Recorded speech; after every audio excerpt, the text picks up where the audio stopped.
Very good morning friends, कैसे हैं आप लोग। इन दिस लेक्चर हम कवर करेंगे एग्जामिनेशन टिप्स, किस तरीके से आपको टेक्स्ट का पेपर अटेम्प्ट करना है। और दूसरे पार्ट में बेटा मैं एक क्विक रिवीजन आपके साथ करूंगा for important topics of PGBP. This is going to be the last lecture which I am recording for December 2016 CS Executive Text Paper students. आगे बढ़ने से पहले let me term it as a thanksgiving lecture. जी हाँ, सबसे पहले बहुत बहुत धन्यवाद मेरे सभी यूट्यूब स्टूडेंट्स को जिन्होंने लास्ट एक मंथ में अपनी रिक्वेस्ट भेजी हैं, उनके लिए हमने वीडियो रिकॉर्ड किए हैं, और सभी स्टूडेंट जिन्होंने हमारे चैनल को एक नई ऊंचाइयों तक पहुंचाया है। थैंक यू वेरी मच आपके सभी लाइक्स के लिए, आपके सभी पॉजिटिव कमेंट्स के लिए है। मैंने कोशिश की है कि अगर आपने कोई क्वेरी दी है तो मैं जल्द से जल्द उसका आपका आंसर दे सकूं, बट बहुत सारी क्वेरीज ऐसी हुए और बिल्कुल होंगी बेटा जिन्हें मैं शायद टच नहीं कर पाया, बिकॉज देयर वर हंड्रेड्स और थाउजेंड्स ऑफ द क्वेरीज। मेरे मोबाइल पर भी आई हैं, हमारे ईमेल पर भी आई हैं, यूट्यूब चैनल के कमेंट्स पर भी आई हैं, डिस्कशन फोरम में रही हैं। सो बहुत सारी ऐसी क्वेरीज हैं जिन्हें हम आंसर नहीं कर पाए हैं, रीजन बीइंग यूजलेस थी, जो बहुत बेसिक क्वेरीज थी, और कुछ ऐसी क्वेरीज जो सिर्फ आपके अलग सब्जेक्ट से बेटा रिलेटेड थी। इन दिस लेक्चर हम बात करेंगे सबसे पहले बेटा किस तरीके से आपको अपना पेपर अटेम्प्ट करना है। आपके टेक्स्ट पेपर में, बिकॉज ये एमसीक्यू पैटर्न पर है, part A will consist of 60 questions and part B will consist of 30 questions. Total 100 questions बेटा हमारे पास होते हैं, 1 मार्क ईच हमारे पास। पॉजिटिव मार्किंग 1 नंबर करेक्ट है, अगर रॉन्ग है तो 4 रॉन्ग होने पर 1 नंबर कटता है। इसका मतलब अगर आपके 3 रॉन्ग आंसर होते हैं तो मार्क्स नहीं डिडक्ट किए जाएंगे, 4 गलत होते हैं तो 1 नंबर कटेगा, अगर 5, 6, 7 गलत होते हैं तो 1 ही नंबर कटेगा। हाँ, अगर 8 हो जाते हैं तो 2 नंबर आपके नेगेटिव मार्किंग में चले जाएंगे। इंपॉर्टेंट टॉपिक्स के लिए ऑलरेडी एक लेक्चर में आपको बता चुका हूं, इंपॉर्टेंट टॉपिक्स किस तरीके से आप 60 मार्क्स मिनिमम स्कोर कर सकते हैं। यहां पर टिप्स का थोड़ा सा ध्यान रखिएगा बेटा। 100 क्वेश्चंस आपके पास हैं और अटेम्प्ट करने के लिए आपके पास हैं 3 आवर्स। अगेन मैं यहां पर कोई इंपॉर्टेंट टॉपिक डिस्कस नहीं कर रहा हूं, आपको अटेम्प्ट कैसे करना है थोड़ा सा इसको ध्यान दीजिएगा बेटा। आपके एग्जाम के जो क्वेश्चंस हैं, इन क्वेश्चंस को 3 कैटेगरी में डिवाइड किया जाएगा, इजी, मीडियम एंड हार्ड। ये 3 लेवल आपके क्वेश्चंस के होंगे। अप्रॉक्सीमेटली 40 से 50 क्वेश्चंस बेटा ये हम इजी लेवल पर लेकर आ सकते हैं। अप्रॉक्सीमेटली आपके पास 30 क्वेश्चंस की अगर हम कैटेगरी डालें, हमारे पास 30 से 40 क्वेश्चन जो हमारे पास रहेंगे वो मीडियम में रहेंगे, और हार्ड क्वेश्चन बेटा हमारे पास रहेंगे 10 से लेकर 20 तक। ठीक है, तो ये हमारी एक अप्रॉक्सीमेशन है कि जो हमारा पास्ट ट्रेंड रहा है इसके बेस पर अगर हम बात करें तो इस तरीके से कुछ एग्जाम ने डिस्ट्रीब्यूट करता है। अब आपको करना क्या है पेपर में, किस तरीके से पेपर अटेम्प्ट करना है, थोड़ा सा इसको ध्यान दीजिएगा। आपके पास 3 आवर्स हैं। सबसे पहले 1 आवर में आपको क्या करना है, पेपर उठाएंगे, क्वेश्चन नंबर 1 से स्टार्ट करेंगे। आपके पास बेटा बहुत सारे ऐसे क्वेश्चंस मिलेंगे, अप्रॉक्सीमेटली 35 से 40 क्वेश्चंस बेटा ऐसे होंगे जिन्हें हम इजी कैटेगरी में डालेंगे। ऐसे क्वेश्चंस होंगे जिन्हें आप देखेंगे और क्वेश्चन सॉल्व करने में आपको हार्डली 30 सेकंड्स का टाइम लगेगा पढ़ने में और क्लिक करने में। यहां पर आपकी कोई कैलकुलेशन नहीं होगी, कोई प्लस या माइनस नहीं करना। अगर आपने अच्छी तरीके से टेक्स्ट की रिवीजन की है तो क्वेश्चन पढ़ते ही आप क्विकली उसका आंसर दे सकते हैं, या तो वो बिल्कुल थियोरेटिकल क्वेश्चन होगा। अब थियोरेटिकल क्वेश्चन है तो कंसेप्ट क्लियर होना चाहिए, फटाफट आपने मार्क कर दिया। और अगर प्रैक्टिकल है तो बहुत आसान है, जहां पर टिप्स पे आप कैलकुलेशन कर सकते हैं, जहां पर आपको कोई कैलकुलेटर का यूज नहीं करना है। तो ऐसे अप्रॉक्सीमेटली 35 से 40 क्वेश्चंस, 50 तक भी ऐसे क्वेश्चंस हो सकते हैं, मिलेंगे। तो सबसे पहले आपको क्या करना है बेटा, क्वेश्चन नंबर 1 से स्टार्ट कीजिए और 100 तक के सारे क्वेश्चन जो आपको नजर आते हैं जिसका आंसर आप इमीडिएटली दे सकते हैं, सबसे पहले ऐसे 40-50 जितने भी क्वेश्चंस हैं इनको ट्राई कर लीजिए। इसके लिए आपको मैक्सिमम टाइम रखना है 1 आवर, मतलब पहले 1 आवर में आपको 40 से 50 ऐसे क्वेश्चंस अटेम्प्ट करने और जो कि होंगे, ध्यान रखिएगा, जिन्हें आप एक बार देखकर, अगर आपने टेक्स्ट पढ़ा हुआ है, माइंडेड, अगर कुछ ऐसे स्टूडेंट हैं जिन्होंने टेक्स्ट पढ़ा ही नहीं हुआ है या बहुत सिलेक्टिव होकर गए हैं तो सॉरी, फिर वो नहीं कर पाएंगे। ठीक है बेटा, तो पहले आप इस तरीके के क्वेश्चंस को अटेम्प्ट करते जाइए 1 आवर में। तो मतलब पहले 1 आवर में आपको अप्रॉक्सीमेटली 45 से 50 क्वेश्चंस ही अटेम्प्ट करने हैं। ठीक है, अब मान लीजिए आपने इसमें अटेम्प्ट किया है अप्रॉक्सीमेटली, मैं मान लेता हूं इसमें, चलो आपने 40 क्वेश्चंस आपने अटेम्प्ट कर दिए। इस 40 क्वेश्चंस में से बेटा अगर वो बहुत बेसिक क्वेश्चन थे और नॉलेज आपकी सही है तो ध्यान रखिएगा इसमें से मोर देन 35 क्वेश्चंस आपके करेक्ट होने चाहिए, क्योंकि स्टूडेंट कुछ ऐसे मिस्टेक भी करते हैं, उन्हें आंसर पता है मगर जब वो मार्क करते हैं हाईलाइट ए ऑप्शन की जगह बाय मिस्टेक बी हो जाता है, तो प्लीज ऐसी गलतियों से बिल्कुल बचिएगा। ठीक है, अब नेक्स्ट 1 आवर में, अगर फर्स्ट आवर में आपने 40 कर दिए हैं तो नेक्स्ट 1 आवर में अब आपको 30 क्वेश्चंस करने हैं जो मीडियम लेवल के हैं, जहां पर आपको थोड़ा सा कैलकुलेटर का यूज करना पड़ेगा, आता है मगर थोड़ा सा टाइम आपको डिवोट करना पड़ेगा। अगर मैं बात करूं तो I am talking about practical question जिन्हें आपको सॉल्व करना होगा, जैसे आपको टैक्स रेट निकालना है या सीजीटी आपको निकालना है, कैपिटल गेन कंप्यूट करना है, पीजीबीपी में डेप्रिसिएशन निकालना है, सैलरी का ग्रेड क्वेश्चन है, कुछ इस तरह के क्वेश्चन आपको मिलेंगे। ठीक है, अब आप नेक्स्ट 1 आवर में 30 क्वेश्चंस को अटेम्प्ट कीजिए, मतलब एक क्वेश्चन को सॉल्व करने में अप्रॉक्सीमेटली आपको 2 मिनट का टाइम मिलेगा। ठीक है, और लास्ट 1 आवर में अब आपको ऐसे क्वेश्चन करने हैं जिस पर आपको बहुत ज्यादा सोचने की जरूरत है, और इसमें से अगर मैं बात करूं एक आप एवरेज स्टूडेंट है तो बेटा इन लास्ट के 30 क्वेश्चन में से हो सकता है 5 से 10 क्वेश्चंस ऐसे होंगे जो शायद आपको नहीं आते। जी हां, कुछ क्वेश्चंस ऐसे हमेशा होते हैं एग्जाम में बेटा जो बिल्कुल पहली बार आप देख रहे हैं या एग्जामिनर बिल्कुल उठाकर ऐसी जगह से लाता है कि हाँ मुझे स्टूडेंट को इस क्वेश्चन का आंसर नहीं दिलवाना है, और अगर स्टूडेंट दे तो गलत आंसर दे। तो जी हां बेटा, ऐसे क्वेश्चन हो सकते हैं। पास्ट ट्रेंड के बेस पर हमने ये भी देखा है कि कुछ ऐसे क्वेश्चंस हो सकते हैं जहां पर option A B C D कोई भी एप्लीकेबल नहीं है, मतलब कि आपका जो क्वेश्चन है बेटा वो प्रैक्टिकली गलत है या उसमें कोई टेक्निकल मिस्टेक आ गई। एक बार क्वेश्चन आया था सर्विस टैक्स का जिसमें चारों ऑप्शन आप ले सकते थे। ठीक है, लास्ट एग्जाम में जून 2016 में एक क्वेश्चन में बड़ी टेक्निकल मिस्टेक थी, हम डिस्कस कर रहे थे सेक्शन 32 एसी के ऊपर या 32 एडी, इन दोनों में से किसी एक के ऊपर क्वेश्चन आया था, सेक्शन मुझे एग्जैक्टली याद नहीं है, जहां पर आपको रिडक्शन 15% क्लेम करनी थी, 30 लाख रुपए 30 करोड़ का आपको 15% निकालना था, तो आंसर आपके पास था 4 पॉइंट समथिंग। तो एग्जामिनर ने वहां पर एक जीरो की मिस्टेक की हुई थी, तो वहां पर चारों ही ऑप्शन गलत थे। मगर अगर इस तरह का क्वेश्चन आता है तो बच्चे की क्वेरी ही क्या हो, तो बेटा जैसे अगर टेक्निकल मिस्टेक है, मान लीजिए वो क्वेश्चन आया था जिसमें एक जीरो की मिस्टेक थी, तो उसमें करेक्ट आंसर अगर आप देखेंगे कोई भी नहीं है, बट फिर भी जहां पर आपको लग रहा है कि हाँ ये करेक्ट आंसर है, इसमें अगर जीरो लग जाता तो ये करेक्ट आंसर होता, तो बेटा आप उसे मार्क कर लीजिएगा, मोस्ट प्रॉब्ली आपको मार्क्स मिल जाएंगे। हाँ, अगर कोई ऐसा क्वेश्चन आता है जिसमें टेक्निकल नहीं प्रैक्टिकल मिस्टेक है, मतलब चारों ही ऑप्शन बिल्कुल गलत है, कोई थ्योरी का क्वेश्चन आ गया, तो आई विल सजेस्ट ऐसे क्वेश्चन को आप ड्रॉप कर दीजिए। हो सकता है शायद 1 या 2 क्वेश्चन बन जाए, सम टाइम इट हैपेंस, ध्यान रखिएगा, ऐसा बिल्कुल हो चुका है पुराने एग्जामिनेशन में। चलिए आगे बढ़ाते हैं अब पीजीबीपी चैप्टर के साथ। पीजीबीपी चैप्टर पर क्विक रिवीजन कर रहा हूं, बट ध्यान रखिएगा अगर ऑलरेडी आप अपना पैकअप कर चुके हैं, क्योंकि 2-3 दिन बाद एग्जाम है, और ऑलरेडी अगर आप अच्छी तरीके से रिवीजन कर चुके हैं तो आगे इस लेक्चर को देखने की जरूरत नहीं है, यहीं पर इसको क्विट करिए, ठीक है, और अपनी पढ़ाई में लग जाइए। बट अगर कुछ स्टूडेंट ने पीजीबी नहीं पढ़ा है तो आई विल सजेस्ट इस लेक्चर में मैं इंपॉर्टेंट पॉइंट डिस्कस करने वाला हूं। पीजीबी पूरा कवर नहीं करूंगा, पीजीबीपी के कुछ ऐसे सेक्शंस कवर करूंगा जहां पर कुछ वैल्यूज हैं, जैसे डेप्रिसिएशन हो गया, सेक्शन 32 एसीईडी हो गया, सेक्शन 35 एडी हो गया, जहां पर कुछ परसेंटेज हैं या जहां पर कुछ कंडीशंस दी गई हैं। प्लेन सेक्शन में डिस्कस नहीं करूंगा, जैसे सेक्शन 37 एक्सेट्रा, ठीक है। तो पीजीबीपी आई विल ट्राई मैं मिनिमम टाइम में आपके मैक्सिमम इंपॉर्टेंट पॉइंट कवर करा दूं। और आगे बढ़ने से पहले एक अच्छी खबर हो सकती है आप लोगों के लिए, हमने अपनी वेबसाइट वीजी क्लासेस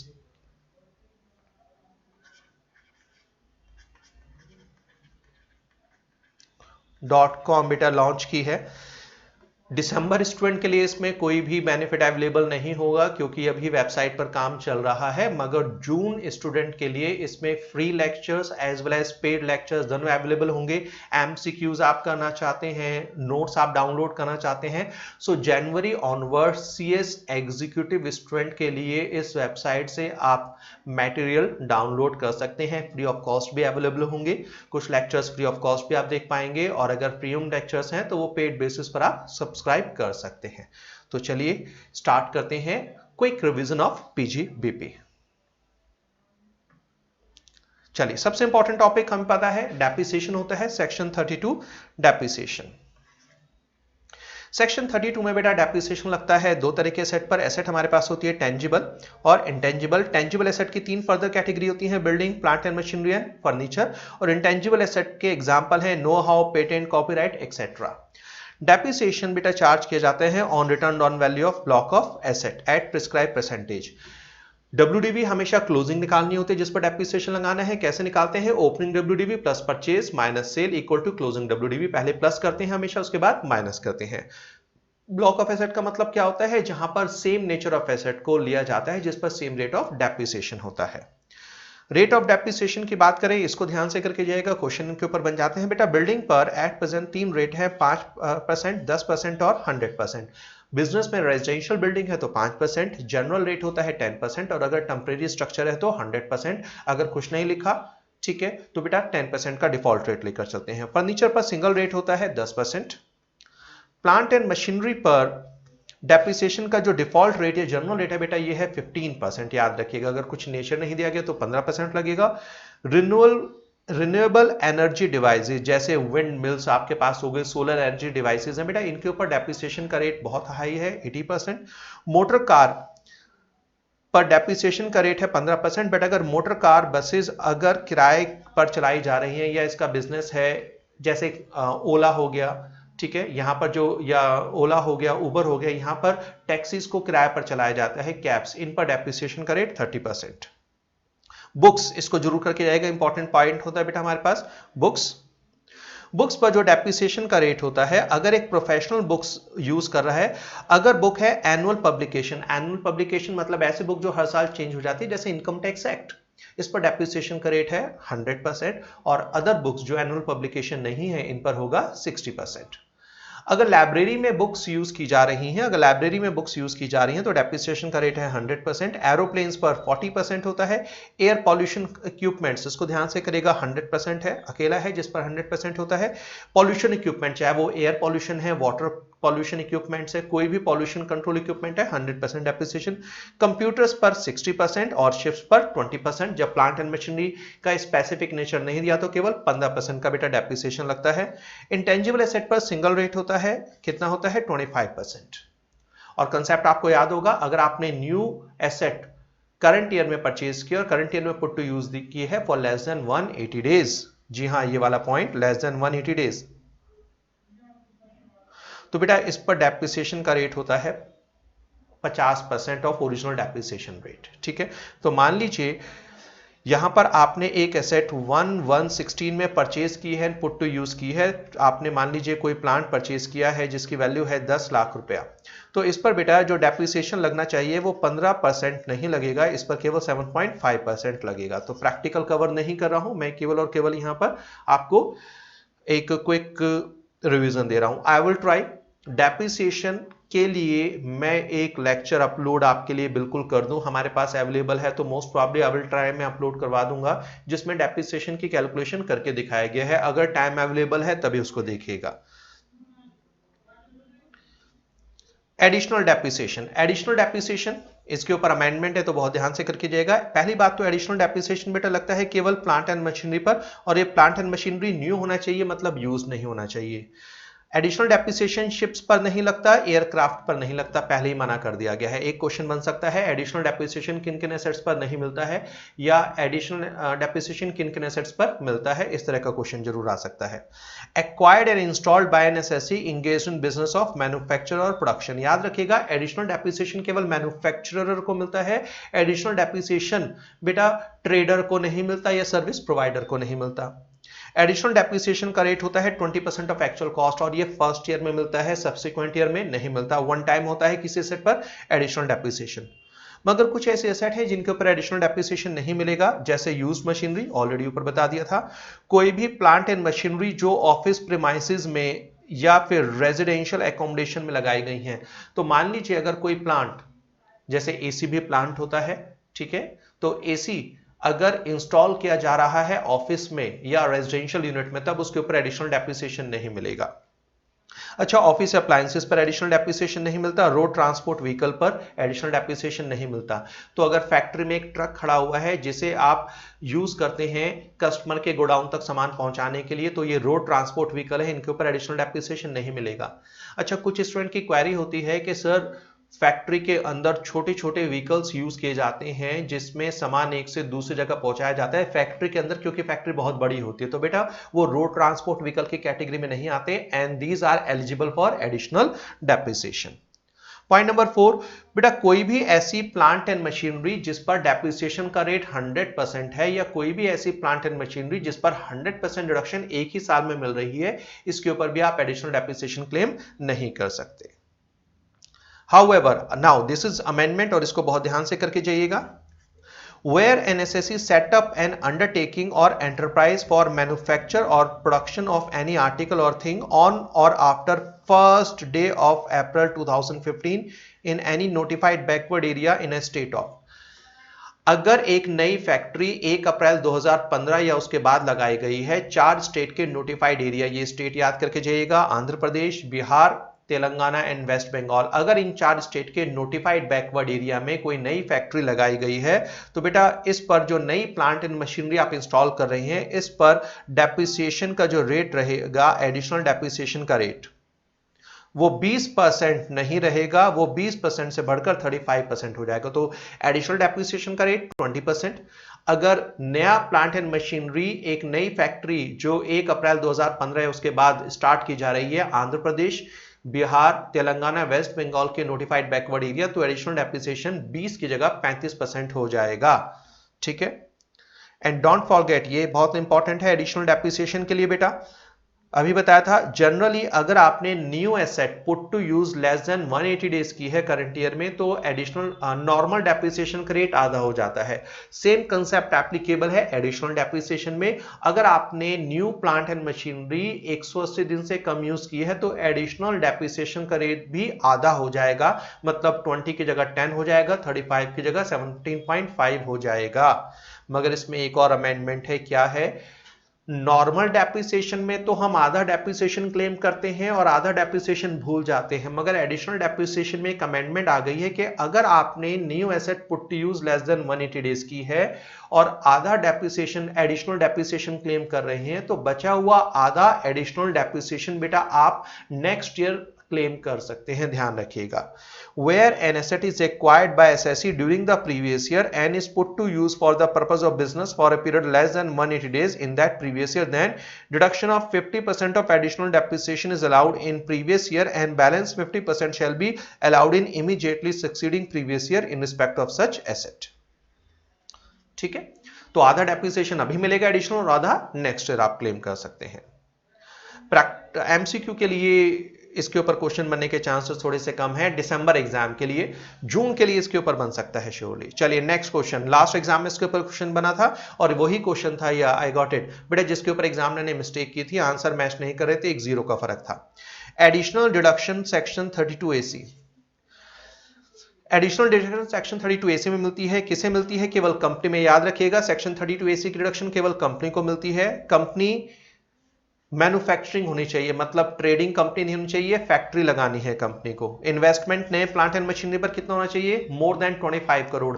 अगर एग्जैक्टली 25 करोड़ है तब भी बेनिफिट नहीं मिलेगा, 25 करोड़ से ज्यादा होना चाहिए। डिडक्शन है बेटा 15%, ठीक है, और लॉक इन पीरियड होता है 5 साल। तो ये एमसीक्यूज बन सकते हैं, प्रैक्टिकल क्वेश्चन बन चुका है। थियोरेटिकल एमसीक्यू के लिए याद रखिएगा केवल कंपनी को डिडक्शन मिलती है। इन्वेस्टमेंट प्लांट एंड मशीनरी में मोर देन 25 करोड़ होने चाहिए, डिडक्शन 15% मिलती है इन्वेस्टमेंट की, और लॉक इन पीरियड होता है 5 साल। केवल करंट ईयर की इन्वेस्टमेंट चेक करते हैं, ठीक है।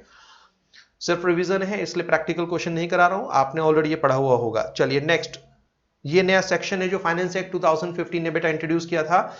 सिमिलर टू सेक्शन 32 AC, यहां पर भी एडिशनल डिडक्शन आपको मिलेगी, मगर ये वही है जो अभी हम पढ़कर आए हैं। अगर notified backward area of Andhra Pradesh, Bihar, Telangana या वेस्ट बंगाल में नई फैक्ट्री स्टार्ट की गई है तो इसमें जो नई प्लांट एंड मशीनरी लगाई गई है, एडिशनल डेप्रिसिएशन का रेट तो बेहतर हो गया था, 20 की जगह 35% हो गया था। एक और बेनिफिट मिलेगा, एडिशनल डिडक्शन कितनी मिलेगी बेटा?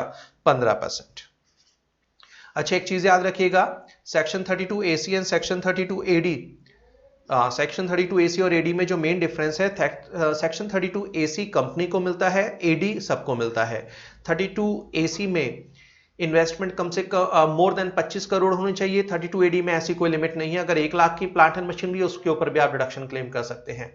32 AC में किसी भी एरिया में आप फैक्ट्री लगा सकते हैं, मगर AD में ये कंडीशन है कि आप 4 स्टेट के नोटिफाइड बैकवर्ड एरिया में फैक्ट्री लगाएंगे। हाँ, डिडक्शन का क्वांटम है 15% और लॉक इन पीरियड है 5 साल। लॉक इन पीरियड मतलब 5 साल तक आप नए प्लांट एंड मशीनरी को सेल नहीं कर सकते। अगर आप ऐसा करते हैं तो जितनी डिडक्शन आपको सेक्शन 32 AC या AD में मिली थी उसे रिवर्स कर दिया जाएगा in the year of sale, मतलब वो टैक्सेबल हो जाएगी आपकी। सेक्शन 36 सबसेक्शन 1 में there are so many section, इसमें से मैंने केवल वही रिवीजन के लिए पॉइंट उठाया है बेटा जिसके ऊपर कुछ प्रैक्टिकल आपके पास पॉइंट है। क्या है आपके पास? जिसमें कोई कंडीशन दी गई है। जी हाँ, ये है फैमिली प्लानिंग एक्सपेंडिचर। अगर एक कंपनी, पहली बात तो याद रखिएगा ये बेनिफिट केवल कंपनी से को मिलता है। अगर एक कंपनी ने अपने इंप्लॉइज के लिए फैमिली प्लानिंग एक्सपेंडिचर इनकर्ड किया है तो इसकी रिडक्शन क्लेम कर सकते हैं। कितना? Capital expenditure shall be allowed in 5 equal instalments. Capital expenditure 5 equal instalment में दिया जाता है, ध्यान रखिएगा बेटा 5। तो इसका मतलब अगर किसी कंपनी ने प्रीवियस ईयर 2015-16, आपके एग्जाम का है 15-16, मान लीजिए 50 लाख रुपए फैमिली प्लानिंग एक्सपेंडिचर खर्च किया है, जिसमें से 40 लाख है कैपिटल एक्सपेंडिचर,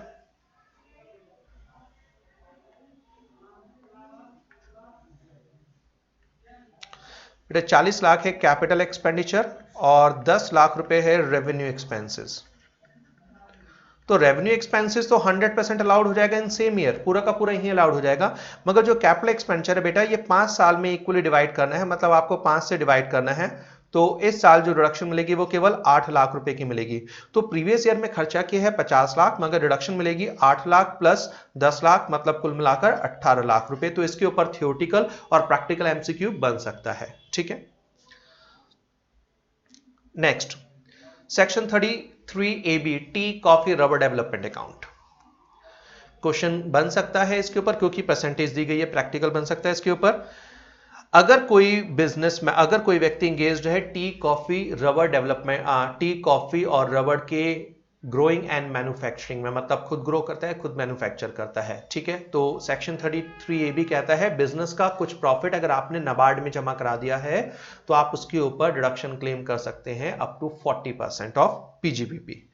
सो पैसा कहां जमा कराना है? नाबार्ड में जमा कराना है। कब तक जमा कराना है? 6 months from the end of the previous year, मतलब प्रीवियस ईयर 31 मार्च खत्म होने के 6 महीने के अंदर, मतलब 30 मार्च तक, सॉरी 30 मार्च से 31 मार्च से 6 महीने 30 सितंबर तक, या फिर ऑन और before due date of filing of income tax return. और प्रैक्टिकली बेटा ये डेट भी 30 सितंबर ही होगी क्योंकि इस केस में ऑडिट होती है और ऑडिट के केस में रिटर्न सबमिट करने की डेट 30 सितंबर होती है। तो प्रैक्टिकली के पॉइंट 1 पॉइंट 2 दोनों आपको कहते हैं कि नाबार्ड में पैसा जमा कराना है, ये स्पेशल अकाउंट में पैसा जमा कराना है 30 सितंबर ऑफ असेसमेंट ईयर तक।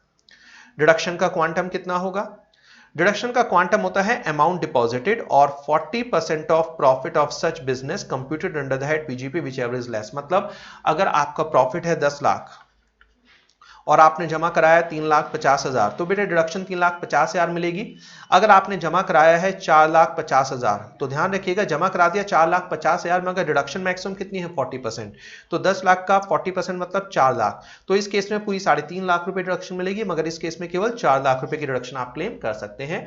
तो थ्योरेटिकल MCQ प्रैक्टिकल दोनों इसके ऊपर बन सकते हैं। Next, site restoration fund section 33ABA। Site restoration fund, तो अगर एक SSC एंगेज्ड है जो पेट्रोलियम या नेचुरल गैसेस को प्रोस्पेक्ट करता है, ढूंढता है, एक्सट्रैक्ट करता है, निकालता है या उनका प्रोडक्शन करता है, तो इसके ऊपर भी same tea coffee rubber development account जैसी कंडीशन है। इसे पैसा जमा कराना है before the end of the previous year. Now this is the difference, वहां पर 6 महीने था from the end of previous year, यहां पर before the end of previous year, ठीक है। बट डोंट वरी, इसके ऊपर एमसीक्यू नहीं बनेगा।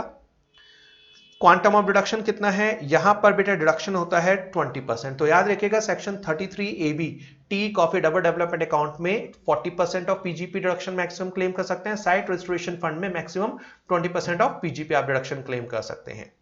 Next, section 35, one of the most important section like depreciation for examination purpose. Scientific research expenditure. बेटा scientific research expenditure हम दो कैटेगरी में, या साइंटिफिक रिसर्च एक्सपेंडिचर हम बेटा दो कैटेगरी में डिवाइड करते हैं। एक होता है in house expenses. In house expenses मतलब जो एक्सपेंसेस एसएससी खुद कर रहा है रिसर्च के ऊपर, और दूसरा होता है डोनेशन। तो चलिए पहले बात करते हैं इन हाउस रिसर्च एक्सपेंसेस। सबसे पहली तो बात रखिएगा, ध्यान रखिएगा बेटा, ये जो इन हाउस है must be related to business. मतलब जो रिसर्च आप कर रहे हैं वो आपके बिजनेस से रिलेटेड होनी चाहिए, तभी आप डिडक्शन क्लेम कर सकते हैं। तो अगर सोनी इलेक्ट्रॉनिक्स रिसर्च कर रही है फार्मास्यूटिकल की फील्ड में तो डिडक्शन क्लेम नहीं कर सकते, क्योंकि सोनी इलेक्ट्रॉनिक या गैजेट्स बनाती है और वो रिसर्च खर्चा कर रही है किसमें, फार्मास्यूटिकल में। या तो आप अलग से कंपनी बनाइए सोनी फार्मास्यूटिकल्स और उसमें आप रिसर्च एंड डेवलपमेंट कीजिए। तो ध्यान रखिएगा रिसर्च आपके बिजनेस से रिलेटेड होनी जरूरी है।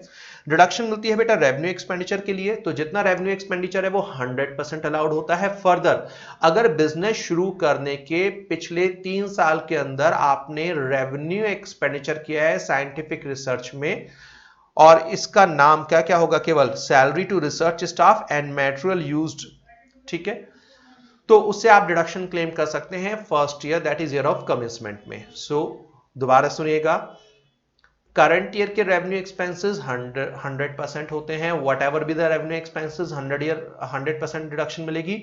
अगर आपने बिजनेस शुरू करने से पहले भी रिसर्च एक्सपेंसेस किए हैं रेवेन्यू नेचर के, तो उनमें से केवल 2 एक्सपेंसेस की डिडक्शन क्लेम कर सकते हैं। कौन कौन से, केवल मटेरियल को उठाएंगे और बेटा सैलरी टू रिसर्च स्टाफ को उठाएंगे।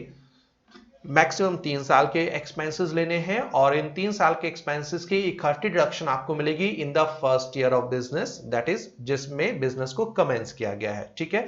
तो बिजनेस शुरू करने से पहले के रेवेन्यू एक्सपेंसेस में केवल 2 कवर होते हैं, material and salary to research staff, और बिजनेस शुरू करने के बाद 100% रेवेन्यू एक्सपेंसेस की डिडक्शन मिलती है। सैलरी जब लेते हैं तो उसमें पर्क्स शामिल नहीं होते यहां पर, ठीक है।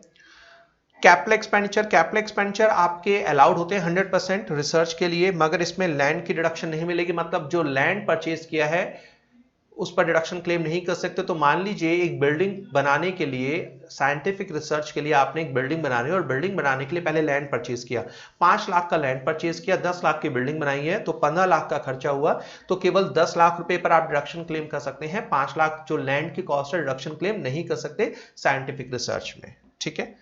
फर्दर अगर बिजनेस शुरू करने से पिछले 3 साल के अंदर कोई भी कैपिटल एक्सपेंडिचर किया है, कोई भी कैपिटल एक्सपेंडिचर किया है लैंड को छोड़कर, तो उनको इकट्ठा कर लीजिए और फर्स्ट ईयर में आप डिडक्शन क्लेम कर सकते हैं।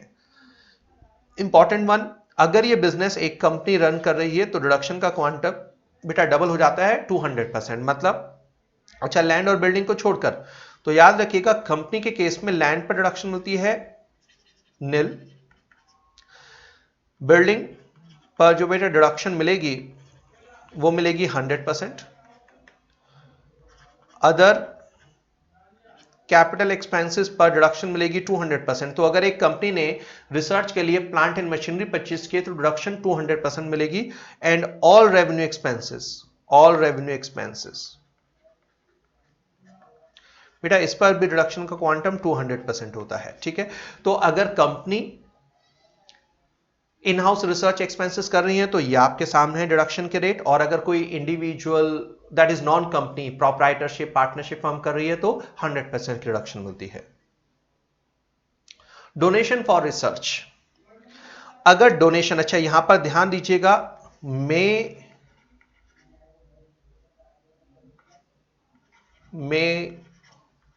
Not be related to business. अब इसको ध्यान से करके जाइएगा बेटा, जब इन हाउस रिसर्च करते हैं, एक्सपेंसेस करते हैं, तो रिसर्च बिजनेस रिलेटेड होनी चाहिए। बट अगर आप किसी आउटसाइडर एजेंसी को डोनेशन दे रहे हैं तो जरूरी नहीं है कि रिसर्च आपके बिजनेस से रिलेटेड हो। जिस रिसर्च के लिए आप डोनेशन दे रहे हैं शायद वो आपके बिजनेस से रिलेटेड हो, शायद वो एक जनरल रिसर्च हो जिसका बिजनेस से कोई लेना देना नहीं है, बट क्योंकि आप डोनेशन दे रहे हैं तो डिडक्शन आप क्लेम कर सकते हैं। ठीक है, तो अगर एक अप्रूव्ड बॉडी या यूनिवर्सिटी को डोनेशन दी गई है सोशल रिसर्च या स्टैटिस्टिकल रिसर्च के लिए, तो डिडक्शन का क्वांटम होता है 125%। अगर साइंटिफिक रिसर्च के लिए दी गई है तो 175%। हाँ, अब ये 200 वाला बहुत इंपॉर्टेंट है। अगर साइंटिफिक रिसर्च, अब ध्यान से देखिएगा, 200% of sum paid to any national laboratory और यूनिवर्सिटी और IIT Indian Institute of Technology with specified direction to be utilized for an approved program। तो बेटा अगर साइंटिफिक रिसर्च डोनेशन दी गई है 3 लोगों को, किसे नेशनल लैबोरेटरी या यूनिवर्सिटी और IIT, तो रिसर्च पर जो डिडक्शन मिलेगी, डोनेशन पर जो डिडक्शन मिलेगी वो 200% होगा। अब कुछ स्टूडेंट को प्रॉब्लम आती है कि सर यूनिवर्सिटी तो यहां पर भी लिखा है और यूनिवर्सिटी यहां पर भी लिखा है, तो अगर क्वेश्चन में लिखा है donation for scientific research to university, तो सर हम डिडक्शन 175% लेंगे या 200% लेंगे? चलिए अब थोड़ा सा 2-3 मिनट पहले इसके ऊपर डिवोट करते हैं, फिर हम आगे बढ़ेंगे। बेटा अगर आप ध्यान से देखें तो ये जो 175% वाला है, इसके आगे लिखा है सम पेड टू अप्रूव्ड बॉडीज और यूनिवर्सिटी। ठीक है, अब इन दोनों में डिफरेंस क्या है थोड़ा सा पहले ध्यान रखिएगा। मैं साइंटिफिक रिसर्च के लिए डोनेशन देने जाता हूं एक यूनिवर्सिटी को, और इस यूनिवर्सिटी के पास 4 रिसर्च चल रही हैं। ये यूनिवर्सिटी अप्रूव्ड है, ध्यान रखिएगा मैंने वर्ड क्या यूज किया, ये यूनिवर्सिटी अप्रूव्ड है। ठीक है, रिसर्च करने के लिए। तो मैं गया, मैंने कहा सर ये लो, मैं 1 लाख रुपए की डोनेशन देना चाहता हूं, तो ये लीजिए डोनेशन, और आप अपने द्वारा चलाए जा रहे साइंटिफिक रिसर्च में इसको यूज कर लीजिएगा। मैंने डोनेशन किसे दी? यूनिवर्सिटी को। क्या मैंने बताया ये किस रिसर्च के लिए यूज करना है? नहीं, मैंने कहा मैं 1 लाख रुपया दे रहा हूं साइंटिफिक रिसर्च के लिए, आप अप्रूव्ड हैं? हाँ, तो ठीक है आप ले लीजिए ताकि मैं डिडक्शन क्लेम कर सकूं। मैंने 1 लाख की डोनेशन दी और घर आ गया। तो बेटा यहां पर मैंने डोनेशन दी है साइंटिफिक रिसर्च के लिए अप्रूव्ड यूनिवर्सिटी को, डिडक्शन का क्वांटम होगा 175%। तो मैंने 1 लाख रुपए की डोनेशन दी है, डिडक्शन मिलेगी मुझे 175%। एक और एग्जांपल देखिए, नेक्स्ट ईयर मैं दोबारा गया 1 लाख रुपए की डोनेशन लेकर, मैं अब एक ऐसी यूनिवर्सिटी के पास गया जो अप्रूव्ड नहीं है, जो यूनिवर्सिटी अप्रूव्ड नहीं है, मगर वो एक ऐसी रिसर्च कर रही है जो गवर्नमेंट के द्वारा अप्रूव्ड है। अब बेटा जो 200% वाली डिडक्शन मिलती है, ये मिलती है अगर आपने किसी यूनिवर्सिटी को डोनेशन दी है, किसी नेशनल लेबोरेटरी को डोनेशन दी है, IIT सिर्फ 3 लोगों को आपने डोनेशन दी है। इंपॉर्टेंट है इस IIT, यूनिवर्सिटी या नेशनल लेबोरेटरी का approved under income tax act होना जरूरी नहीं है, मगर जो वो रिसर्च कर रही हैं वो रिसर्च अप्रूव्ड होनी चाहिए बाय प्रिस्क्राइब्ड अथॉरिटी। और जब मैं डोनेशन दूंगा तो मैं कहूंगा कि भाई जो मैं 1 लाख रुपए आपको दे रहा हूं वो आप केवल इसी पर्टिकुलर साइंटिफिक रिसर्च के लिए यूज करेंगे। तो ध्यान रखिएगा, अगर IIT आया तो 200 है, कोई बात नहीं, नेशनल लेबोरेटरी आया तो 200% है, बट यूनिवर्सिटी के केस में ध्यान रखिएगा, रादर इंपॉर्टेंट है कि बेटा जब 175% की बात आती है तो यूनिवर्सिटी का या इंस्टीट्यूशन का अप्रूव्ड होना जरूरी है, वो किस साइंटिफिक रिसर्च में यूज कर रहे हैं ये मैटर नहीं करता। ठीक है, मगर जब आप 200% की बात करते हैं तो यहां पर यूनिवर्सिटी या इंस्टीट्यूशन का अप्रूव्ड होना जरूरी नहीं है, मगर जिस साइंटिफिक रिसर्च के लिए आप डोनेशन दे रहे हैं उसका प्रिस्क्राइब्ड अथॉरिटी द्वारा अप्रूव्ड होना जरूरी है। साथ में आप ये कहेंगे कि भाई जो मैं डोनेशन दे रहा हूं वो पर्टिकुलर इसी साइंटिफिक रिसर्च के लिए आप यूज करेंगे। ठीक है, चलिए लास्ट, अगर साइंटिफिक रिसर्च के लिए डोनेशन दी गई है किसी इंडियन कंपनी को, तो बेटा डिडक्शन मिलती है केवल 125%। ठीक है, चलिए इसमें और सारे पॉइंट होते हैं बट हमने सिर्फ यही कवर किए हैं। नेक्स्ट, ये MCQ के लिए पॉइंट हो सकता है, agriculture extension project section 35CCC where an SSC, NSSC मतलब एनईएसएससी, अगर कोई एसएससी एग्रीकल्चर एक्सटेंशन प्रोजेक्ट पर खर्चा करता है तो बेटा इस पर डिडक्शन मिलती है 1 and 1.5%, मतलब 150%। किसमें खर्चा करना है? एग्रीकल्चर एक्सटेंशन प्रोजेक्ट में। सिमिलर है स्किल डेवलपमेंट प्रोजेक्ट, यहां पर भी डिडक्शन का क्वांटम है 1 and 1/2 मतलब 150, मगर बेटा इंपॉर्टेंट है कि ये डिडक्शन केवल मिलेगी कंपनी। तो एग्रीकल्चर एक्सटेंशन प्रोजेक्ट में एक्सपेंडिचर करने पर डिडक्शन मिलती है सभी एसएससीज को 150%, मगर स्किल डेवलपमेंट प्रोजेक्ट में एक्सपेंडिचर करने पर डिडक्शन केवल कंपनी को मिलती है क्वांटम से में 150%। ध्यान से करके जाइएगा, एमसीक्यू बन सकता है। PE preliminary expenses section 35D, बेटा यहां पर डिडक्शन आपको दोनों को मिलती है, नॉन कंपनी को भी मिलती है और कंपनी को भी मिलती है। कंपनी को जो डिडक्शन मिलती है it can not exceed 5% of cost of project, मतलब यहां पर आपको एलिजिबल अमाउंट निकालना होता है, वो कितना होता है? Maximum 5% of cost of project. तो मान लीजिए मिस्टर ए, ये थोड़ा सा एग्जांपल देकर आपको समझा रहा हूं। मिस्टर ए ने प्रिलिमिनरी एक्सपेंसेस खर्च किए हैं 6 लाख और मिस्टर ए की कॉस्ट ऑफ प्रोजेक्ट है 100 lakhs। तो पहली बात तो क्वालिफाइंग अमाउंट कितना होगा? Non corporate SSC it can not exceed, non corporate मतलब कंपनी को छोड़कर, ठीक है। तो यहां मिस्टर ए मतलब non corporate, 5% of cost of project. तो मिस्टर ई ने खर्चा किया है 6 लाख रुपए पीई पर, मगर बेटा कॉस्ट ऑफ प्रोजेक्ट का 5% आता है केवल 5 लाख रुपया, ठीक है। तो मतलब जो क्वालिफाइंग अमाउंट है डिडक्शन के लिए वो 6 लाख रुपए नहीं, कितना होगा? केवल 5 lakh. So qualifying amount is maximum 5% of cost of project. तो एक्चुअल पीई और 5% of cost of project whichever is lower. और इसमें डिडक्शन कितनी मिलती है बेटा? 5 इक्वल इंस्टॉलमेंट, मतलब ये जो 5 लाख रुपए आपने निकाला है इसे 5 साल से डिवाइड कर देंगे तो हर साल 5 साल तक 1-1 लाख रुपए की डिडक्शन क्लेम कर सकता है एसएससी। याद आ गया? चलिए, कंपनी के केस में भी सब चीज सिमिलर है, 5% लेना है, 5 साल में लेना है, मगर यहां डिफरेंस है बेटा, ये जो आपको लेना है 5%, ये लेना है higher of cost of project और कैपिटल इंप्लॉयड, ठीक है। तो मान लीजिए XYZ लिमिटेड ने प्रिलिमिनरी एक्सपेंसेस खर्च किए हैं 6 लाख। इस कंपनी का जो कॉस्ट ऑफ प्रोजेक्ट है ये है 100 lakhs, मगर जो कैपिटल इंप्लॉयड है कंपनी की ये है 110 lakhs। तो पहली बात तो आप जो 5% लेंगे बेटा वो लेना है कॉस्ट ऑफ प्रोजेक्ट और कैपिटल इंप्लॉयड विच एवरेज हायर। तो हायर कितना है? 110 lakhs। सो 110 lakhs का 5% होता है 5.5 lakhs और खर्च कितना किया है? 6 लाख। तो यहां पर भी 6 लाख नहीं आएगा, कितना आएगा? 5.5 lakhs। और इस 5.5 lakhs को डिवाइड कर देंगे 5 साल से, मतलब हर साल कंपनी 1.1 लाख की डिडक्शन क्लेम कर सकती है, ठीक है। वॉलंटरी रिटायरमेंट स्कीम, सैलरी में भी पॉइंट आता है, वहां पर इनकम की तरह टैक्सेबल होता है, यहां पर एक्सपेंडिचर की तरह माइनस होता है बेटा। Voluntary retirement scheme VRS compensation, तो जब एक बिजनेसमैन अपने एम्प्लॉय को वीआरएस की पेमेंट करता है तो इसकी रिडक्शन वो लेता है 5 साल में, 5 installment for 5 years starting from the year of payment. ध्यान रखिएगा, ईयर ऑफ पेमेंट। तो जिस साल एम्प्लॉय रिटायर हुआ है डिडक्शन वहां से नहीं मिलेगी, जिस साल एसएससी ने, बिजनेसमैन ने अपने एम्प्लॉय को वीआरएस का अमाउंट पे कर दिया है, डिडक्शन वहां से मिलनी शुरू होगी, 5 इक्वल इंस्टॉलमेंट में डिडक्शन मिलती है। Again one of the important section 35AD, क्योंकि बहुत बड़ा सेक्शन है ये। सेक्शन 35AD बेटा इन्वेस्टमेंट बेस्ड डिडक्शन प्रोवाइड करता है, मतलब ऑन स्पेसिफाइड बिजनेसेस। तो पहले तो आपको यहां पर याद रखना है 13 स्पेसिफाइड बिजनेसेस कौन कौन से हैं, क्योंकि उसके ऊपर एमसीक्यू बना हुआ है और बन भी सकता है।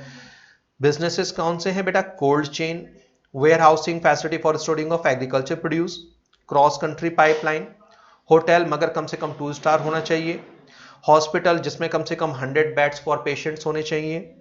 हाउसिंग प्रोजेक्ट 2 हैं, एक हाउसिंग प्रोजेक्ट है फॉर स्लम रीडेवलपमेंट और दूसरा है affordable housing. Then production of fertiliser, inland container depot ICD और कंटेनर फ्रेट स्टेशन। कस्टम में जो आपने देखे होंगे बड़े बड़े कंटेनर्स होते हैं जहां पर रखा जाता है, ठीक है। तो जो प्लेस होती है that is called custom station, custom station. तो जो कंपनी उसको मेंटेन कर रही है वो कंपनी होती है इनलैंड कंटेनर डिपो या container freight station. Beekeeping, मधुमक्खी पालन, so beekeeping and production of honey and bee wax. 11 warehousing, दोबारा आ गया, ऊपर था warehousing for agriculture produce, यहां पर है warehousing for storage of sugar. Next slurry pipeline, अब यहां नहीं समझाऊंगा स्लरी क्या होती है, सिर्फ याद रखिएगा slurry. Semiconductor wafer fabrication manufacturing units. तो बेटा पहली बात तो ये 13 बिजनेसेस याद कर लेना, इसके ऊपर एमसीक्यू आपका बन सकता है। अब सेक्शन 35 एडी का जो बेनिफिट है वो ये है कि सेक्शन 35 एडी कहता है कि भाई आप कैपिटल एक्सपेंडिचर पर डेप्रिसिएशन क्लेम मत कीजिए, हम आपको 100% की डिडक्शन प्रोवाइड करेंगे। तो बेटा इन 13 बिजनेसेस में अगर आप कैपिटल एक्सपेंडिचर करते हैं तो आप सेक्शन 32 में 10%, 20%, 50% डेप्रिसिएशन क्लेम नहीं करेंगे, बल्कि सेक्शन 35 एडी कहता है 100% डिडक्शन प्रोवाइड करेंगे। तो सेक्शन 35 एडी में 100% डिडक्शन मिलती है फॉर कैपिटल एक्सपेंडिचर, ठीक है, 100% मिलती है। मगर 3 एक्सपेंसेस एलिजिबल नहीं है, कौन कौन से? Land, goodwill and financial instrument. तो अगर आपने 13 स्पेसिफाइड बिजनेसेस में कैपिटल एक्सपेंडिचर किए हैं तो वहां पर भी डिडक्शन 100% मिलेगी इंस्टेड ऑफ डेप्रिसिएशन। 3 को छोड़कर लैंड पर नहीं मिलता, गुडविल पर नहीं, फाइनेंशियल इंस्ट्रूमेंट जैसे शेयर, डिबेंचर, बॉन्ड्स में खर्चा किया है, इसके ऊपर एमसीक्यू बन सकता है। अच्छा, 5 बिजनेसेस ऐसे हैं बेटा 13 में से, तो आप याद कैसे करेंगे? 13 बिजनेस तो याद करने हैं, अब 13 में से 5 बिजनेस को अलग कर दीजिए, या आप कीजिए 8 एंड 5। अब 13 में से 5 बिजनेसेस ऐसे हैं जिन पर डिडक्शन 100% की जगह 150% मिलती है। कौन कौन से हैं ये? Cold chain, warehousing for agriculture produce, hospital, housing project होते हैं, यहां पर कौन सा आएगा? अफोर्डेबल, और लास्ट फर्टिलाइजर। अगर ये 5 बिजनेसेस 1 अप्रैल 2012 या उसके बाद शुरू किए गए हैं तो capital expenditure, land, goodwill and financial instrument को छोड़कर डिडक्शन 100 नहीं 150% मिलेगी, ठीक है। अच्छा, ये वाला पॉइंट छोड़ा था, इसको ध्यान रखिएगा। प्री कमेंसमेंट एक्सपेंसेस, अगर बिजनेस शुरू करने से पहले, 13 बिजनेसेस सब में है ये, अगर बिजनेस शुरू करने से पहले आपने कोई भी कैपिटल एक्सपेंडिचर किया है, वही 3 को छोड़कर, या रेवेन्यू एक्सपेंसेस किए हैं, तो उस पर आप फर्स्ट ईयर ऑफ बिजनेस में डिडक्शन क्लेम कर सकते हैं। रेवेन्यू एक्सपेंसेस पर 100% डिडक्शन मिलेगी। कैपिटल एक्सपेंडिचर अगर 8 बिजनेसेस हैं तो 100%, और अगर वो 5 बिजनेसेस हैं तो 150% डिडक्शन क्लेम कर सकते हैं। कंडीशन क्या है? ये जो आपने प्री कमेंसमेंट एक्सपेंसेस इनकर्ड किए थे, ये डेट ऑफ कमेंसमेंट पर बुक्स में कैपिटलाइज्ड होने चाहिए, मतलब एसेट्स की तरह दिखाए जाने चाहिए आपके बिजनेस में, ठीक है जी। और लास्ट पॉइंट इसमें क्या होता है? अगर आपने साइंटिफिक रिसर्च एसेट की बिजनेस को, साइंटिफिक रिसर्च बिजनेस, मैं गलत चला गया, स्पेसिफाइड बिजनेस की एसेट को सेल कर दिया, तो बेटा जितना भी पैसा मिलेगा वो पैसा पूरी तरीके से पीजीपी में टैक्सेबल होता है। इसमें कोई भी पार्शियल अमाउंट आप कैपिटल गेन में टैक्सेबल नहीं करेंगे, ठीक है, याद आ गया? ये सेक्शन 28 में लिखा हुआ था। चलिए बेटा, यहां तक हमने कवर किए इंपॉर्टेंट सेक्शन जिसमें एक्सपेंसेस अलाउड दिए गए हैं। अब कुछ ऐसे इंपॉर्टेंट सेक्शन जिसमें एक्सपेंसेस डिसअलाउड दिए गए हैं, मतलब आप इन्हें पीजीबीपी निकालते हुए क्लेम नहीं कर सकते। Section 40 clause A sub clause I, deduction is not allowed for interest, royalty, fee for technical services, other sum chargeable under the act other than salary. In short any expenditure, किसको छोड़कर? Salary को छोड़कर। किसे पे किया गया है? Outside India और in India to non resident. तो बेसिकली अगर कोई भी अमाउंट सैलरी को छोड़कर नॉन रेजिडेंट को पे किया गया है जिसके ऊपर टैक्स को डिडक्ट करना था, या तो टैक्स डिडक्ट नहीं किया या टैक्स डिडक्ट किया मगर रिटर्न सबमिट करने की ड्यू डेट तक जमा नहीं कराया, तब जितनी भी पेमेंट नॉन रेजिडेंट को की गई है 100% क्या होती है बेटा? डिसअलाउड। कितने परसेंट? 100% डिसअलाउड होती है, ठीक है, 100% डिसअलाउड होती है। अब डिफरेंस क्या है ये थोड़ा सा ध्यान रखिएगा, ये इंपॉर्टेंट सेक्शन है, बैक टू बैक है। इससे पहले था सब क्लॉज आई, ये है सब क्लॉज आई। ये अगर कोई भी पेमेंट अदर देन सैलरी क्यों बोल रहा हूं अभी बताऊंगा। अगर कोई भी पेमेंट की गई है अगर कोई भी पेमेंट की गई है नॉन रेजिडेंट को जिसके ऊपर टैक्स को डिडक्ट करना था, टैक्स डिडक्ट नहीं किया या टैक्स डिडक्ट किया मगर गवर्नमेंट के खाते में जमा नहीं कराया रिटर्न सबमिट करने की ड्यू डेट तक। रिटर्न सबमिट करने की डेट प्रीवियस ईयर में नहीं आती है, असेसमेंट ईयर में आती है। वो 31 जुलाई भी हो सकती है, 30 सितंबर भी हो सकती है, 30 नवंबर भी हो सकती है, एज अ केस में भी। सो अगर नॉन रेजिडेंट को पेमेंट की है मगर टैक्स डिडक्ट नहीं किया, नंबर 1, या टैक्स डिडक्ट कराया मगर जमा नहीं कराया रिटर्न सबमिट करने की ड्यू डेट तक, तो जितनी भी पेमेंट की है 100% डिसअलाउड। बट यहां पर क्या लिखा है बेटा, अगर आपने रेजिडेंट को कोई भी पेमेंट की है, एनी पेमेंट इंक्लूडिंग सैलरी, अगर आपने रेजिडेंट को कोई भी पेमेंट की है जिस पर टैक्स को डिडक्ट करना था मगर डिडक्ट नहीं किया या डिडक्ट किया बट रिटर्न सबमिट करने की ड्यू डेट तक जमा नहीं कराया, तो जितनी भी पेमेंट की है उसका जो डिसअलाउंस होता है बेटा वो केवल कितना होता है, 30%। अब किन पेमेंट्स पर टैक्स कटता है वो टीडीएस चैप्टर में आप लोग पढ़ते हैं, ठीक है। 30% अपलोड किया हुआ है हमने टीडीएस चैप्टर, अगर आपने नहीं पढ़ा है और टाइम अवेलेबल है तो आप गो थ्रू कर सकते हैं, ठीक है। तो मान लीजिए XYZ लिमिटेड ने 1 लाख रुपए पे किया टू नॉन रेजिडेंट और 1 लाख रुपए पे किया टू रेजिडेंट, ठीक है। इन दोनों ही पेमेंट पर टैक्स कटना था मगर कंपनी ने इस 1 लाख रुपए और इस 1 लाख रुपए पर बेटा टैक्स डिडक्ट नहीं किया, मतलब बिना टीडीएस के पेमेंट कर दी। तो जो पेमेंट नॉन रेजिडेंट को की गई है उस केस में बेटा पूरा 1 लाख डिसअलाउड होगा, मगर जो पेमेंट रेजिडेंट को की गई है उसका केवल 30% डिसअलाउड, मतलब केवल 30,000 डिसअलाउड होगा। तो अब इस केस में जो डिसअलाउड है वो केवल है 1,30,000 रुपया, ध्यान रखिएगा।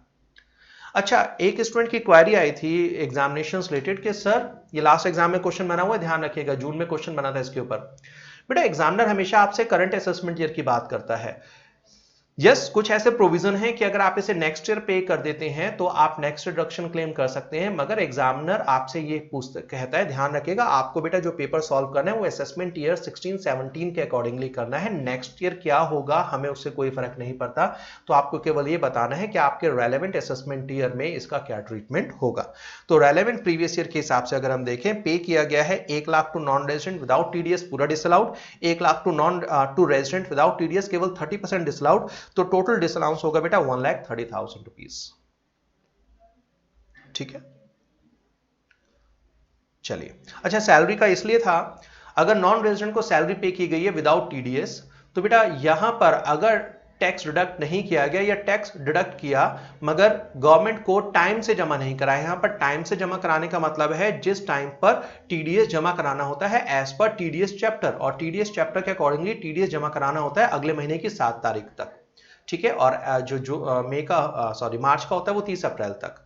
तो यहां पर रिटर्न सबमिट करने की ड्यू डेट का कंसेप्ट नहीं होता। तो नॉन रेजिडेंट को अगर सैलरी की पेमेंट की गई है जिस पर टैक्स को डिडक्ट नहीं किया गया, टैक्स को डिडक्ट किया मगर टैक्स को गवर्नमेंट के पास अगले महीने की 7 तारीख तक जमा नहीं कराया, तो बेटा वो सैलरी जो होती है वो डिसअलाउड हो जाती है, ठीक है। यहां रिटर्न सबमिट करने की ड्यू डेट नहीं होती। आई होप आपने पढ़ा हुआ होगा।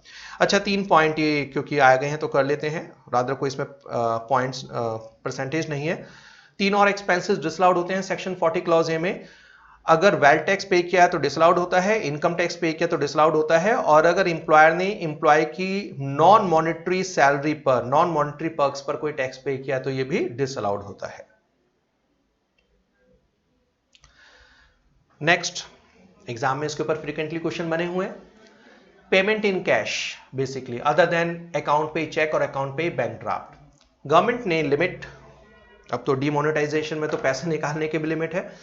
बेटा मेन ऑब्जेक्टिव इस सेक्शन का यही है कि आप जो पेमेंट कर रहे हैं उसको ट्रेस किया जा सके कि किस व्यक्ति को पेमेंट की गई है, ताकि कल उसने टैक्स पे किया है या नहीं पे किया है हम ये चेक कर सकें उसके पैन अकाउंट या उसके बैंक अकाउंट के थ्रू।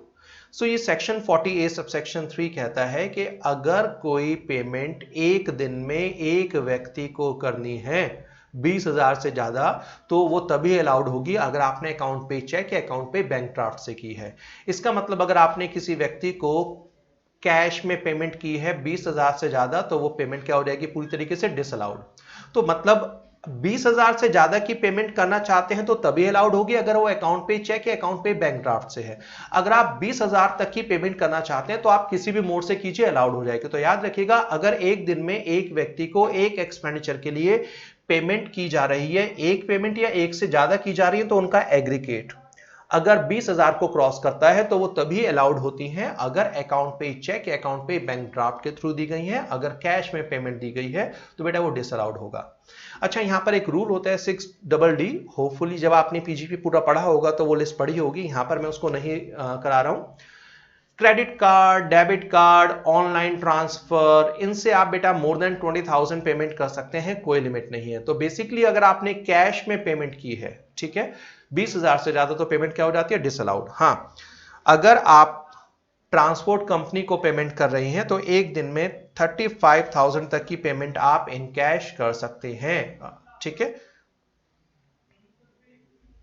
चलिए अब चलते हैं डिसअलाउंस को छोड़कर आगे बढ़ते हैं प्रिजम्पटिव इनकम की तरफ। प्रिजम्पटिव इनकम के दो इंपॉर्टेंट सेक्शन है, 44AD एंड 44AE। पहले 44AD। अच्छा, इसमें बहुत बड़ा चेंज आ चुका है जून एग्जाम के लिए, तो जून स्टूडेंट के लिए ये सेक्शन बेकार है। और रादर जून स्टूडेंट अगर ये लेक्चर देख रहे हैं तो बेटा जो नया अमेंडेड सेक्शन है जरूर करके जाना, क्योंकि 100% जून एग्जाम में ये सेक्शन आएगा, मगर ये पूरी तरीके से चेंज हो चुका है। अभी दिसंबर के लिए बात करते हैं। Section 44AD presumptive income applicable to resident individual, resident HUF and resident partnership firm excluding LLP। तो पहली बात तो ये प्रिजम्पटिव इनकम सेक्शन 44AD है, ये केवल 3 व्यक्ति पर लगती है, resident individual, resident HUF, resident partnership firm, और इसमें से भी LLP के ऊपर एप्लीकेबल नहीं होता। तो मतलब केवल 3 व्यक्ति हैं, individual, HUF, partnership firm excluding LLP, plus ये तीनों रेजिडेंट होने चाहिए। और ये व्यक्ति टैक्स हॉलिडे का बेनिफिट नहीं ले रहे हो, मतलब इन तीनों व्यक्तियों की जो इनकम है वो सेक्शन 10AA में एग्जाम्प्ट नहीं होनी चाहिए, सेक्शन 80IA IB में एग्जाम्प्ट नहीं होनी चाहिए। This section is applicable to all businesses except business cover under section 44AE। Section 44AD सभी बिजनेसेस पर लगता है, केवल ऐसे बिजनेस को छोड़कर जिसके ऊपर सेक्शन 44E एप्लीकेबल है। याद है 44AE एप्लीकेबल होता है प्लाइंग, लीजिंग और leasing of goods carriage vehicle, ठीक है। प्लस इस बिजनेस का जो टर्नओवर है वो 1 करोड़ को एक्सीड नहीं करना चाहिए, तभी आप प्रिजम्पटिव इनकम में फॉल करेंगे। This section is not applicable to professions, commission business और बिजनेस ऑफ एजेंसी। 3 और बिजनेसेस हैं जिनके ऊपर एप्लीकेबल नहीं होता, कमीशन बिजनेस पर नहीं होता, एजेंसी बिजनेस पर नहीं होता और प्रोफेशंस पर नहीं होता। और बेटा इस सेक्शन में जो रेट ऑफ इनकम होता है वो होता है 8% फ्लैट। वैसे तो होता है 8% और मोर, मगर एग्जाम में जब आपको कैलकुलेशन करनी है तो आप 8% लगाएंगे, किस पर, टर्नओवर। तो क्वेश्चन में सेल गिवन होगी, 8% अप्लाई कीजिए, that's it, it's your final PGBP। इस PGBP में से आप बिजनेस का कोई एक्सपेंडिचर माइनस नहीं कर सकते, ध्यान रखिएगा, ठीक है। 8% होता है, so no deduction under the head PGBP। हाँ, पार्टनरशिप फर्म अगर ये कैलकुलेट करती है तो पार्टनरशिप फर्म इसमें से पार्टनर को मिलने वाली सैलरी एंड इंटरेस्ट माइनस कर सकती है as per section 40 clause B। अगर किसी स्टूडेंट ने वो लेक्चर नहीं देखा हुआ तो ऑलरेडी हमारे पास वो लेक्चर मिल जाएगा, आप एक बार जाके सर्च कीजिए प्लेलिस्ट में या वीडियोस में, हमने इसके ऊपर बेटा क्वेश्चन बनाया हुआ है। एडवांस टैक्स, अभी तक अगर आप सेक्शन 44AD में फॉल करते हैं तो आपके बिजनेस पर एडवांस टैक्स नहीं लगता। एंड लास्ट 2 पॉइंट्स, अगर 44AD के अकॉर्डिंगली 8% इनकम कैलकुलेट की गई है तो बुक्स भी नहीं बनानी और टैक्स ऑडिट भी नहीं करना। तो सेक्शन 44AD में क्या है बेटा, सेल्स गिवन होगी, 1 करोड़ तक की सेल होगी, उस पर 8% लगाइए, that's it, this is your final PGP। इसमें से कोई डेप्रिसिएशन या बिजनेस का एक्सपेंडिचर माइनस नहीं करेंगे, बट याद रखिएगा आप इसमें से डिडक्शंस माइनस कर सकते हैं, सेट ऑफ का बेनिफिट ले सकते हैं, मगर बिजनेस का कोई एक्सपेंडिचर माइनस नहीं कर सकते। 44AE जो एप्लीकेबल होता है ये सभी व्यक्ति पर एप्लीकेबल होता है जिस व्यक्ति का बिजनेस होता है प्लाइंग, लीजिंग और hiring of goods carriage vehicle. Goods carriage मतलब पैसेंजर व्हीकल्स नहीं, केवल ट्रक या टेम्पो का बिजनेस होना चाहिए और उसके पास किसी भी टाइम पर 10 से ज्यादा ट्रक या टेम्पो नहीं होने चाहिए। और इनकम का रेट बेटा पर मंथ या पार्ट ऑफ द मंथ होता है 7,500। छोटा ट्रक है, छोटा टेम्पो है, बड़ा ट्रक है, अब कोई फर्क नहीं पड़ता। पहले अलग अलग रेट होते थे, अमेंडमेंट आ चुकी है इसके ऊपर, तो इनकम का रेट है 7,500 पर मंथ और पार्ट ऑफ द मंथ, मगर व्हीकल 10 से ज्यादा नहीं होने चाहिए, बहुत ध्यान से करके जाइएगा। अच्छा, चाहे वो व्हीकल रोड पर चल रहा है या गैरेज में खड़ा है, ये मैटर नहीं करता, क्योंकि इनकम ओनरशिप के बेसिस पर है। तो मान लीजिए एक SSC के पास 10 ट्रक हैं पूरे 12 महीने के लिए, मगर 10 में से केवल 8 ट्रक चलाता है, 2 ट्रक हर समय उसके घर गोडाउन में या वर्कशॉप में या गैरेज में खड़े रहते हैं, 2 उसने स्पेयर में रखे हुए, एक खराब हो गया तो वो दूसरे को भेज देता है। तो बेटा इनकम पूरे 10 ट्रक पर कैलकुलेट करनी पड़ेगी। बाकी सब प्रोविजन यहां पर भी सेम है। चलिए बुक्स ऑफ अकाउंट्स ऑलमोस्ट अब खत्म हो रहे हैं, 2-3 पेज और है मेरे पास। Maintenance of accounts by certain persons carrying on profession और बिजनेस, सेक्शन 44AA, इसके ऊपर क्वेश्चन आप एक्सपेक्ट कर सकते हैं क्योंकि इसमें बहुत सारी लिमिट्स आपके पास हैं। Specified professions, doctor, CA, CS, CMA, actors, इनको स्पेसिफाइड प्रोफेशनल्स कहा जाता है। बेटा इन्हें बुक्स रखनी जरूरी होती हैं, अगर कंडीशन पूरी होती है तो प्रिस्क्राइब्ड बुक्स, और अगर कंडीशन पूरी नहीं होती तो सच बुक्स, मगर इन्हें बुक्स रखनी जरूरी होती हैं। अगर प्रोफेशनल न्यूली सेटअप है, अब ध्यान से रखना, अगर प्रोफेशन न्यूली सेटअप है, मतलब आपने प्रीवियस ईयर में ही अपना प्रोफेशन स्टार्ट किया है और आपको लगता है कि आपका जो टर्नओवर है, जो ग्रॉस रिसीट है, वो 1,50,000 को क्रॉस कर जाएगी, तो आपको मेंटेन करनी पड़ेगी प्रिस्क्राइब्ड बुक्स। और अगर आप एग्जिस्टिंग प्रोफेशनल हैं, पुराने प्रोफेशनल हैं, ठीक है, तो अगर पिछले 3 साल में, लास्ट 3 इयर्स में, एवरी ईयर आपकी प्रोफेशन की रिसीट 1,50,000 को क्रॉस कर गई थी, तो आपको करंट ईयर में मेंटेन करनी है प्रिस्क्राइब्ड बुक्स। बड़ा ध्यान से करना है इसे कि बेटा अगर एग्जिस्टिंग है तो in all the 3 years preceding the previous year. तो मैं कहता हूं यार अभी चल रहा है प्रीवियस ईयर 15-16, प्रीवियस ईयर आपके एग्जामिनेशन पॉइंट ऑफ व्यू से, तो मैं एक एग्जिस्टिंग चार्टर्ड अकाउंटेंट हूं, मैं पिछले 12 साल से मैं क्वालिफाई कर चुका हूं, तो मैं एग्जिस्टिंग प्रोफेशनल हूं, तो क्या मुझे बुक्स बनानी है? तो बेटा मुझे पिछले 3 साल चेक करने पड़ेंगे, 12-13, 13-14 एंड 14-15। तो मैं 15-16 में बुक्स मेंटेन करूंगा, और कौन सी करूंगा उसके लिए मुझे पिछले 3 साल चेक करने हैं। तीनों ही साल में, मतलब यहां पर भी, यहां पर भी और यहां पर भी, मेरी जो ग्रॉस रिसीट है, मतलब जो मुझे टोटल पैसा मिला है एक्सपेंसेस माइनस करने से पहले, वो अगर 1,50,000 से ज्यादा है, ठीक है, यस, यहां पर देखो मैंने लिया है 180, 170 and 160, in all 3 years receipt is more than 150, तो मुझे यहां पर बुक्स बनानी है। और कौन सी बुक्स बनानी है बेटा? Prescribed books. तो अगर एक नया प्रोफेशनल है और करंट ईयर में उसका टर्नओवर 150 को क्रॉस कर जाता है, तो उसे भी बनानी है प्रिस्क्राइब्ड बुक्स। और अगर एग्जिस्टिंग प्रोफेशनल है और लास्ट 3 इयर्स में हर साल उसका turnover, that is gross receipt, 150 को क्रॉस कर गया, तो उसे बनानी है प्रिस्क्राइब्ड बुक्स। अच्छा, प्रोफेशनल के केस में, प्रिस्क्राइब्ड प्रोफेशनल के केस में, स्पेसिफाइड प्रोफेशनल के केस में क्या कंडीशन पूरी हो गई तो प्रिस्क्राइब्ड बुक्स, और अगर कंडीशन पूरी नहीं हो तो सच बुक्स, मतलब बुक्स बनानी जरूरी है, ठीक है, बुक्स बनानी जरूरी है। मगर बाकी प्रोफेशनल्स, मतलब नॉन स्पेसिफाइड प्रोफेशनल्स के केस में और बाकी बिजनेसेस के केस में क्या होता है कि कंडीशन पूरी होती है तो बनाएंगे सच बुक्स, और अगर बेटा कंडीशन पूरी नहीं होती तो नो बुक्स, मतलब स्पेसिफाइड प्रोफेशनल के केस में बुक्स बनाना जरूरी है। चलो फटाफट एक बार देखते हैं, रिकॉल कीजिए, यहां पर चेक करते हैं लास्ट 3 इयर्स। अगर लास्ट 3 इयर्स में किसी भी एक साल, वहां पर था ऑल, यहां पर है एनी, अगर लास्ट 3 इयर्स में से, एग्जिस्टिंग बिजनेसेस की बात कर रहा हूं, अगर लास्ट 3 इयर्स में से किसी भी एक साल या तो बिजनेस का सेल 10 लाख से ज्यादा हो या फिर प्रॉफिट 1,20,000 से ज्यादा हो, तो मतलब पिछले 3 साल में किसी भी एक साल either profit is more than 120 और सेल एक्सीड्स 10 लाख। तो पिछले 3 साल चेक कर दें, 3 में से कोई भी एक साल में या तो प्रॉफिट 120 को क्रॉस कर जाए या सेल 10 लाख को क्रॉस कर जाए, तो बनाएंगे सच बुक्स। अगर पिछले तीनों ही साल में किसी भी साल ना तो सेल 10 लाख को क्रॉस किया, ना ही प्रॉफिट 120 को क्रॉस किया, मतलब no books of accounts shall be maintained by the businessman. हाँ, अगर एक नया बिजनेसमैन है जिसने नया बिजनेस स्टार्ट किया करंट ईयर में, तो करंट ईयर में अगर उसकी सेल 10 लाख को क्रॉस करती है या प्रॉफिट 120 को क्रॉस करता है, तो उसे बनानी पड़ेंगी such books, otherwise no books. 44AD में अभी हमने पढ़ा था नो बुक्स नो ऑडिट। मगर अगर एक व्यक्ति जो स्पेसिफाइड, जो सेक्शन 44AD में फॉल करता है, अगर वो अपनी इनकम 8% से कम डिक्लेयर करता है, डिक्लेयर्ड बिलो 8%, और उसकी टोटल इनकम एग्जाम्पशन लिमिट, मतलब 2,50,000 इंडिविजुअल के केस में, या 3 लाख या 5 लाख एज अ केस में भी, फर्म के केस में निल और एचयूएफ के केस में 250।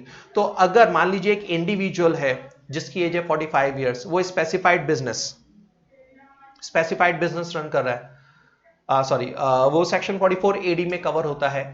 अगर वो अपनी इनकम 8% से कम कैलकुलेट करता है मगर total income under all the heads 2,50,000 को क्रॉस कर गई तो बेटा बुक्स बनाना जरूरी है। सेक्शन 44A जो अभी हमने पढ़ा, 44BB, 44BBB ये नॉन रेजिडेंट पर एप्लीकेबल होते हैं। इन सेक्शन में भी अगर आपने प्रिस्क्राइब्ड रेट से कम इनकम कैलकुलेट की है, इन दैट केस आपको बुक्स बनाना जरूरी है बेटा। इसके ऊपर एमसीक्यू बन सकता है, ये ध्यान रखिएगा। जो बुक्स बनाई गई हैं, चाहे प्रिस्क्राइब बुक है या सच बुक्स हैं, इन्हें 6 साल तक मेंटेन करना है। 6 साल कहां से शुरू होते हैं? From the end of assessment year, मतलब previous year plus assessment year plus 6 years. तो प्रीवियस ईयर में पैसा कमाया, असेसमेंट ईयर में टैक्स पे किया, तो असेसमेंट ईयर खत्म होने के अगले 6 साल तक बुक्स को मेंटेन करना जरूरी है। ट्रांसफर प्राइसिंग में ये 8 साल हो जाता है, ठीक है। यहां पर है ये 6 साल, ये है बेटा 6 साल। इसके ऊपर एमसीक्यू बन सकता है।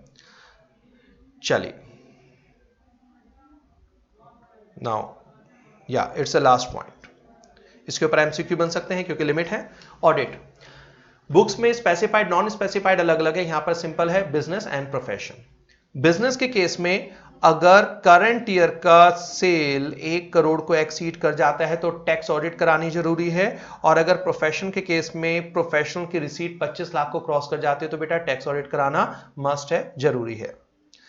44AD में वही कंडीशन, अगर बुक्स बनाएंगे, अगर बुक्स नहीं बनाई तो ऑडिट भी नहीं, और अगर बुक्स बनानी पड़ गई, कंडीशन पूरी नहीं हुई, 8% से कम कैलकुलेट किया तो भाई ऑडिट भी करानी है। सेम 44A, या तो आपने बुक्स नहीं बनाई तो ऑडिट भी नहीं होगी, और अगर बुक्स बनानी पड़ी क्योंकि आपने below the limit income calculate किया तो ऑडिट भी कराना पड़ेगा। अच्छा, ये इंपॉर्टेंट है, इसको करके जाना ध्यान से, और अगर पहले नहीं पढ़ा हुआ है तो इसको पॉज करके लिख लेना, क्वेश्चन बना हुआ है इसके ऊपर और बन भी सकता है बेटा। पेनल्टी, अगर कोई व्यक्ति अकाउंट ऑडिट नहीं कराता या अकाउंट ऑडिट कराता है मगर रिपोर्ट इनकम टैक्स डिपार्टमेंट को सबमिट नहीं करता, तब penalty shall be equal to 0.5% of total sale और टर्नओवर और gross receipt in the business और the gross receipt in the profession in such previous year और sum of 1,50,000 which ever is less. तो मान लीजिए किसी का टर्नओवर है, किसी व्यक्ति की सेल्स है 2 लाख, सॉरी इस पे तो नहीं होगी, 2 करोड़, रब कर देते हैं पहले इसे, चले।